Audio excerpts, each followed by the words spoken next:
जो लोग अंतरात्मा की आवाज से बोलते हैं, अपने मन से बोलते हैं, ये अंतरात्मा की आवाज नहीं है, ये कांग्रेस की सोच और विचार है ये।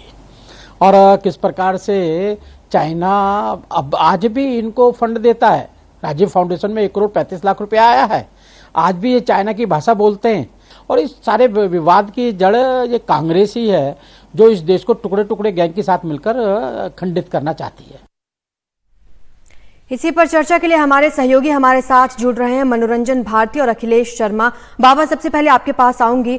एक पार्टी को डुबोने के लिए एक ही नेता काफी होता है, लेकिन कांग्रेस भी किस किस से किनारा करे और किस किस पर सफाई देती रहे? निश्चित रूप से ये जो बयान आया है, कांग्रेस ने किनारा किया है। जो मणिशंकर अय्यर ने जो कहा है कि एलिजेडली कथित तौर पे 1962 में जो चाइनीज घुसपैठ को उन्होंने कथित तौर पे कहा है, उसके बाद कांग्रेस के प्रवक्ता ने उस पर कहा कि नहीं, एज के अनुसार जो है के ऊंची अधिक उम्र होने की वजह से शायद ये बयान दिया गया है। कांग्रेस ने किनारा किया है। कांग्रेस ने अपने आधिकारिक तौर पे कहा है कि 1962 में जो घुसपैठ हुआ था वो आधिकारिक घुसपैठ था। साथ में कांग्रेस ने ये भी जोड़ा कि 2020 में हुआ था वो भी आधिकारिक था।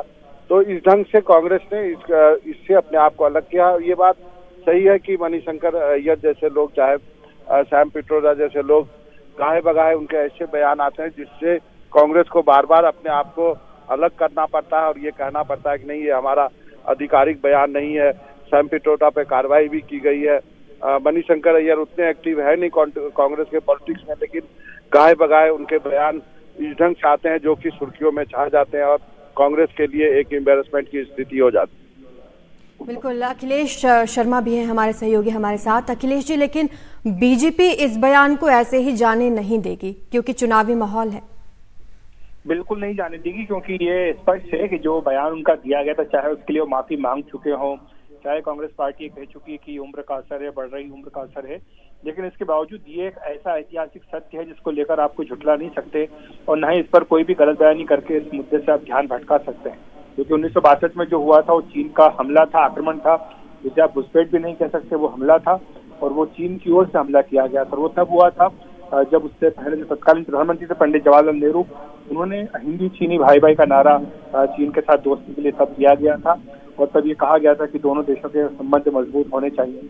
उसके बावजूद भी तब जिस तरह चीन ने विश्वासघात करके भारत के ऊपर हमला किया था 1962 में, उसे ये कह जाना कि ये तथाकथित हमला था, निश्चित तौर पर इसको केवल जुबान से चलना नहीं कह सकता, बल्कि इसके पीछे की जो सोच है वो भी दिखाता है।